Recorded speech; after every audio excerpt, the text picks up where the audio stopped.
Megan! Megan, are you there? It's really important and urgent. Hurry up and answer me. Don't leave me hanging here. I'm sorry, I really don't have time to talk right now. I'm super busy with work and I can't afford any distractions. Busy? What are you talking about?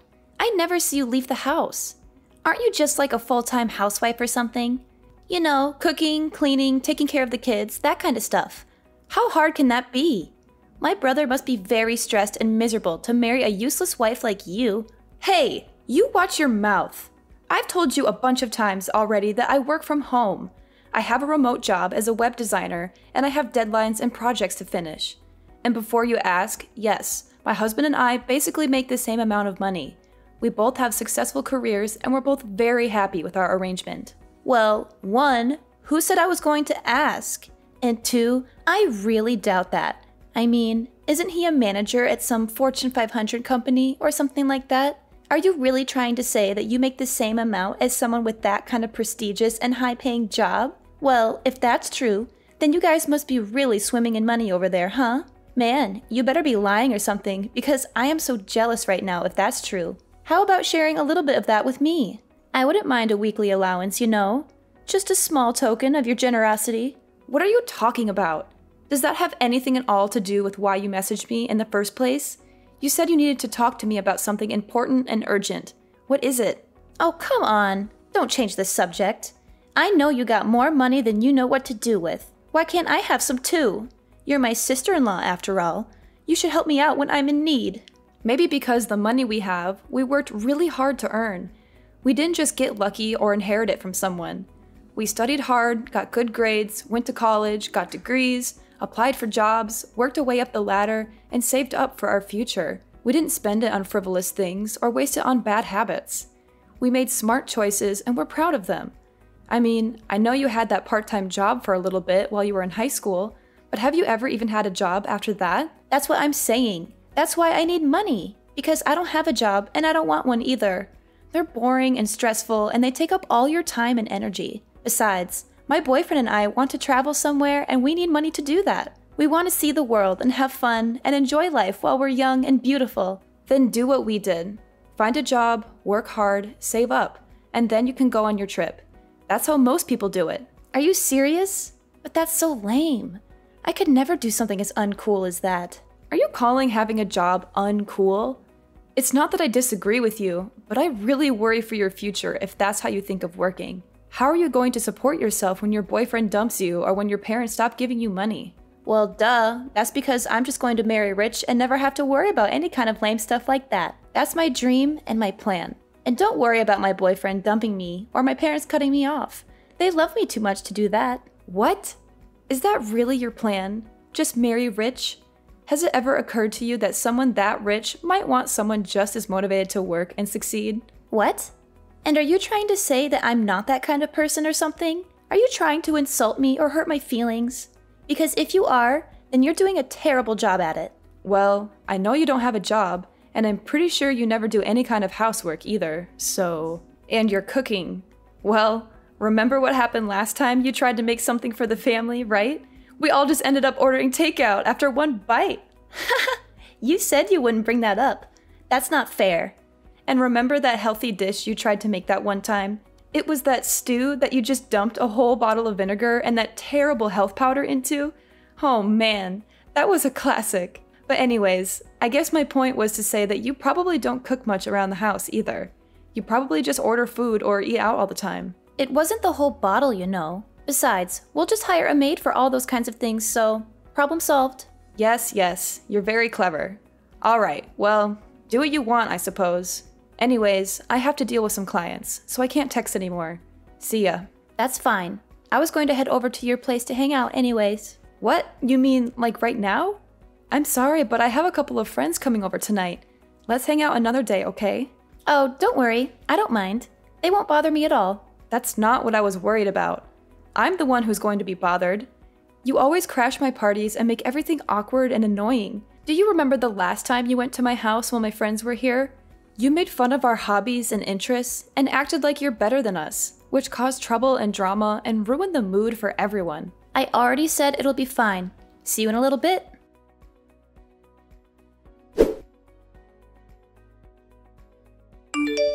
Flora, where are you right now? Where I am is none of your business. You are my sister-in-law, not my mother. It's not your duty to keep tabs on me and monitor my every move. I don't have time to argue with you. Tell me the truth. Did you sneak into my driveway and take the Ferrari that was parked there for a joyride? I need to know right now. Answer me. What's the big fuss? Why are you freaking out? It's no big deal. My boyfriend and I just thought it would be fun to take it for a little spin, that's all. What? A spin, huh? Yep. The wind and sun just feel amazing. We didn't do anything wrong. We just wanted to have some fun. And where, may I ask, did you get the keys for that car? Well, when I was leaving your place, I saw the key case lying there in a bag, and I just kind of helped myself. I thought you wouldn't mind if I borrowed it for a while. You wouldn't even notice if one was missing. You just rummaged through a bag you found at my place? It wasn't some random bag, it was yours. And I figured since we were sisters, what's yours is mine kind of thing, you know? Sharing is caring and all that. Flora, that bag wasn't mine. I don't own a bag like that. Oh, really? Oh well, I guess it doesn't really matter exactly whose bag it was. I mean, who could even worry about the small details like that when the keys to a Ferrari are sitting right there in front of you? It's like fate or something. Well, you better start worrying about them. Anyways, my boyfriend and I wanted to pretend honeymoon, so that's why we took it. We'll be back in a few days. You took that car so you two could go have a pretend honeymoon? That's what I said. And this guy says he goes to Harvard, so, you know, he'll be set for life. Maybe we'll even get married for real one day. Of course, if that were the case, then we could go abroad for our honeymoon, of course. I can picture it now, globe-trotting from one fancy hotel to the other with my new husband. It sounds dreamy, doesn't it? And now we're getting to practice that in this Ferrari. I would have never guessed this would be happening to me in 1,000 years. Today might be the day I ask him what he thinks about, you know, tying the knot. Stop talking about your fake honeymoon and return that car right now. Yuck. Chill out. Flora, this isn't a game. I am being serious. Don't let things go too far. Why are you always trying to spoil my fun, huh? How come you never told me you owned such a cool car? Why did I just find out about this today? Flora, the car isn't mine. Wait, are you serious? It's not your car? No, it belongs to one of my friends who was at my place when you came over. You're not talking about the one really poor-looking lady, are you? That lady is not poor in the slightest. Well, if she really was rich enough to afford this car, then how come she wasn't wearing any expensive clothes or anything when I was there, huh? Because she's just the type of person who likes to spend money on cars and not clothes. Oh, I see what you're doing here. You're just jealous and you don't want me to have any fun. I get that you didn't want to lend the car out, but there is no need to lie to me about who really owns it. Oh my god, I literally cannot deal with you right now. Just bring the car back now, okay? Sorry, we already hit the freeway. I think it's a little late for that now. The freeway? Just where are you planning on taking it? Don't worry about it. Daniel is a great driver. It'll all be okay. Has he ever even driven a sports car like that before? Nope. He says it's his first time. And you took it on the freeway? I know. Isn't it so cool? Just bring that car back now, okay? How many times do I have to say this isn't my car? Why are you so stubborn? Nah, we're good. After all, we need to use this car to get around on our fake honeymoon. This isn't a game, Flora. I'm being serious. Oh, and one more thing. I borrowed your credit card. Hold on a second. You did what? Yeah, I borrowed your credit card. Why didn't you tell me about that either? I didn't know you were a black card holder. I thought they only gave those out to celebrities and famous people and stuff. You must be really rich and successful, huh? What do you mean black card? I don't have a black card. It's bad to keep lying to your sister-in-law like this, you know?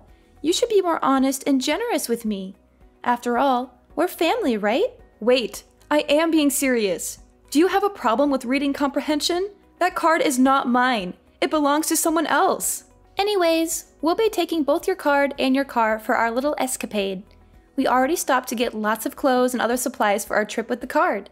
And of course, we spared no expense and got all branded stuff. I think we've already spent like 20 grand or something. You've spent $20,000 using that card already? Yeah, and it doesn't seem like we're even scraping the limits of what this card can do. Who knew you could do so much with a black card?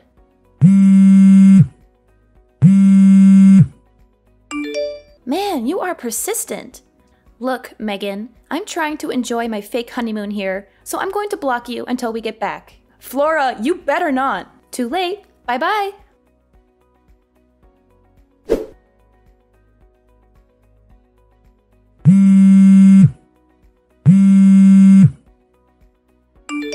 Megan, pick up the phone. It's an emergency. I'm not joking around. I'm being serious. You have to answer me right now. What do you want? I'm busy right now. Can't you leave me alone for once? I can't use your credit card anymore. It stopped working. Was it a fake or something? Did you trick me into taking a fake card? Was the black card you stole a fake? Yeah. Daniel and I are trying to check into our hotel, but they won't accept our card. We made them try again and again, but they said the payment wasn't being accepted. That means that the card was a fake or something, right? Oh man, this is bad. What should we do? Flora, you can't use that card because the owner froze it. They realized someone stole their card and they called the credit card company to stop any more purchases from being made on that card. What? They froze the card? How could they do that? Yeah, it's that thing when you call the credit card company to stop any more purchases being made on that card. It's a very common and sensible thing to do when someone steals your card. I know what freezing a card means. But if the card is frozen, then that means we can't check into our hotel. And the room I booked was supposed to be one of the best suites this place could offer. It had a jacuzzi and a balcony and a minibar and everything. It was supposed to be our dream vacation. Maybe just try paying for the reservation with your own money instead. But we only have a little bit of cash on us right now. We spent most of it on gas and food and souvenirs and stuff. We thought we could use your card for everything else. I see. And if it was a hotel suite that I'm sure cost quite a bit, huh? Maybe just go to the bank and take out some money to pay the deposit. You know, the bank where you have an account with your own money. I didn't bring any of my bank cards on this trip. Wow. Are you serious? Going out to such luxurious places, but you didn't bring money, but only care about using a black card that's not yours? How irresponsible and selfish can you be? I didn't think I'd need to since I was going to be using your card instead. That's why I need you to go unfreeze the card right now. Please, please, Megan, please. You're my only hope. Look, I tried to explain this to you earlier, but that card doesn't belong to me. But that wasn't a lie? You weren't trying to trick me or prank me or something? Flora, open your eyes. Look at the card. What name is inscribed on it? Is my name Megan Flynn? But I thought I looked at it before I took it. Let's be real here. You barely read at a 4th grade level, so let's not pretend literacy is your strong suit. Don't be freaking rude. I know how to read. Okay, then take out the card. Hold it up to your face and reread the name printed on the card. But it can't be. I just glanced at it and I thought it said Megan, but it really says Megan. And the last names are the same. How can this be? It's quite the coincidence, right? Actually, that's how we both became friends, because we basically had the same name. We joked about how if we were a couple, people might have trouble telling us apart on paper. So then who the heck is Megan? Why don't you try asking your boyfriend who she is? Why would Daniel know who she is? Just try asking him, okay? Maybe he'll tell you something interesting. What the heck? When I asked him about Megan, he took the car keys right out of my hand and ran out the door. He didn't even say anything. He just looked at me with this guilty expression and bolted. He left me here alone with no money and no car and no hotel room. Well, that's too bad. Maybe you should have thought twice before stealing someone else's card and car. And you should have been more careful about who you trust.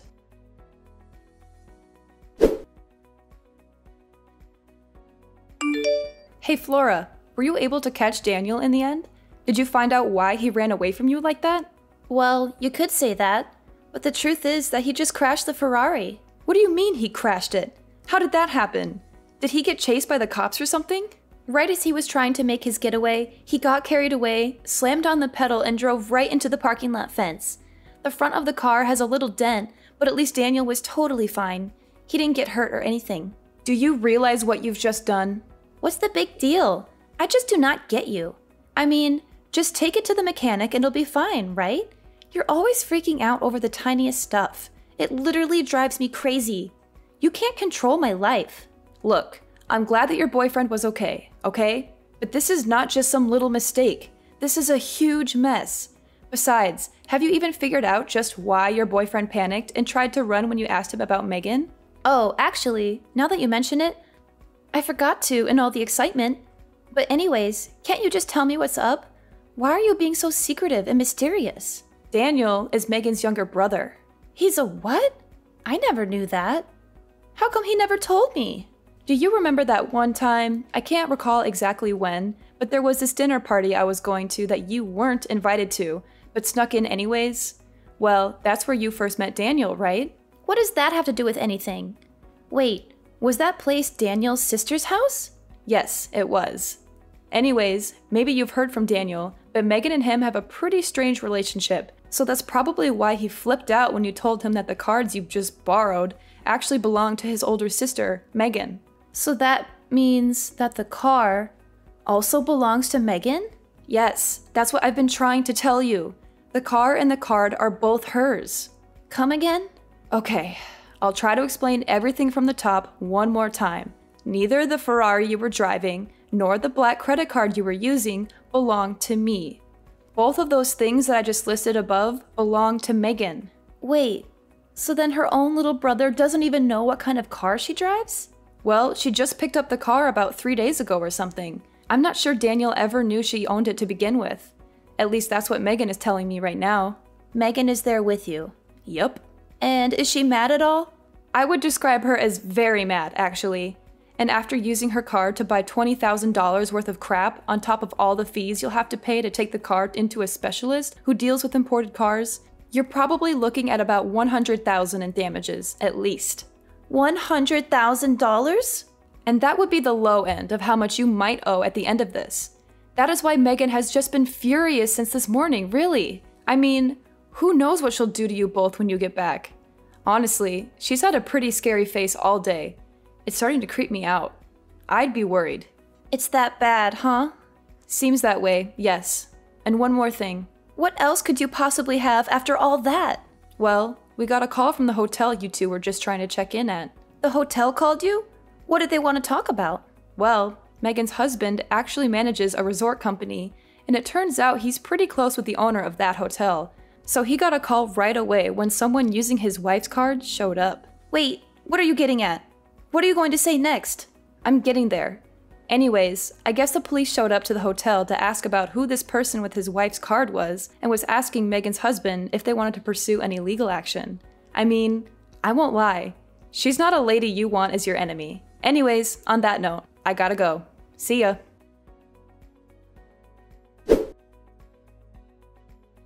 After dealing with the crashed car, Flora and Daniel finally came back home, both looking like dead men walking. They were exhausted, scared, and ashamed of what they had done. Megan was, of course, waiting for them in a swiveling chair we have, just so she could turn around dramatically to greet them as the two of them got on their knees to beg for her forgiveness. She had a cold and stern look on her face as she took out an envelope from her breast pocket and handed it to them. Inside was an invoice for $70,000. Listed there were, of course, the goods purchased with her stolen card, as well as the estimated cost for the Ferrari repairs. Towards the end of the items, however, was also listed the repairs on the hotel parking lot's fence, which was destroyed in the accident, as well as a hefty fine for reckless driving. Megan told them they should both be grateful that she didn't call the police on them or sue them for damages. She said she was being generous and merciful by giving them a chance to pay her back. Now, Flora is working at one of Megan's husband's resorts. She has to do all kinds of menial and humiliating tasks, such as cleaning toilets, scrubbing floors, and serving rude guests. Meanwhile, Daniel had to drop out of college and find a job at a company owned by a friend of Megan's. He has to work long hours in a cubicle, doing boring and tedious paperwork.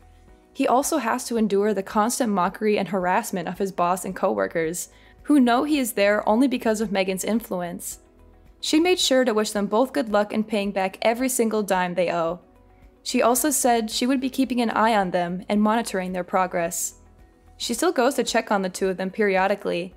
I think she gets some kind of sick pleasure out of seeing them both work so hard for what they did to her. She always has a smug smile on her face when she visits them. She says she is just being friendly and supportive, but I know she is really enjoying their misery.